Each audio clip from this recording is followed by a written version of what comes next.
लगाई भंगा जाउछि आंदोलन नारे ऑनलाइन ऑटो चालकंकर हिंसा मामला पर कार्यानुष्ठान ग्रहण करा जाइछि ऑटो रखुतबा पार्किंग जगह को जेसीबी लगाई खोली दैछि पुलिस। वर्तमान खबर देखन ब्रेकिंग न्यूज गतकाली जो भले चित्र देखिबा पई मिलिला रण भूमि पालटी जाइथिला मास्टर कैंटीन अंचल एवं ये पुलिस रो मध्य एक्शन कार्यानुष्ठान आपण माने देखुचंती। अधिक सूचना पई घटनास्थल रु हम सीनियर रिपोर्टर अरुण साहू हम सहित लाइव जोड़ी होचंती। अरुण,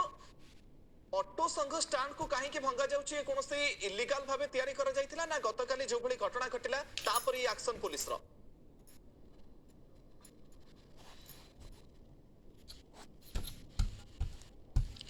देखो आंदोलन नारे ऑनलाइन चालक मानकर जो भाव में आतंकराज काली देखा मिलता परवर्ती समय पुलिस एक्शन मोड को आसी केवल पुलिस नुह आरटीओ एक्शन मोड को आसी तो बर्तमान सुधा 113 जन को गिरफ्त कर 354 ऑटो जबत कर सहित केबेरिबा पुलिस तार एक्शन जारी रही है भी जी मुख्य अच्छे ऑनलाइन ऑटो संघर जी अच्छा अध्यक्ष दीनबंधु नायक को खोजुची पुलिस सीधा सड़क चित्र देखी ये हूँ कि सरकारी जगह ये बेआईन भाव में ऑटो स्टार्ट कर पुलिस आज आसी जेसी लगे स्टाण्ड रहीपर भांगी सहित जो भाव साइन बोर्ड लगे भांगी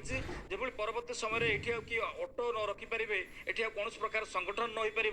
से दृष्टिकोण जेसीबी लगे देखिए आप देखिए कि बर्तमान अंट अंचुरे खाल कर परवर्ती समय पुलिस तार एक्शन आग को जारी रही भाव में ऑनलाइन ऑटो चालक मैंने जोटी जोटी बेआईन भाव में ऑटो स्टार्ट कर जोटी आडा जमाऊँच जोटी संगठन कर पुलिस बर्तमान एक्शन जोरदार जारी रही। गुरुत्वपूर्ण कथा हूँ कि गतकाली आप देखिथे कि भाव में मास्टर कैंटीन रणक्षेत्र पलटि कि भाव में पुलिस और ऑटो चालक मध्य खंडयुद्ध होता आम बस भांगीदे बस भांगीदे पुलिस गाड़ी भांगिले नानादी प्रकार गोटे प्रकार जदि कहीपर अराजकता सृष्टि करते तो सही समय पुलिस एक्शन जारी रखी। गुरुत्वपूर्ण कथा अंपटे पुलिस जेहेतु तदंत कर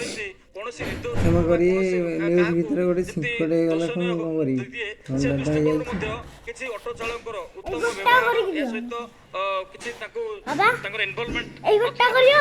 पाखापाखि 60 जन को बेल बॉन्ड रे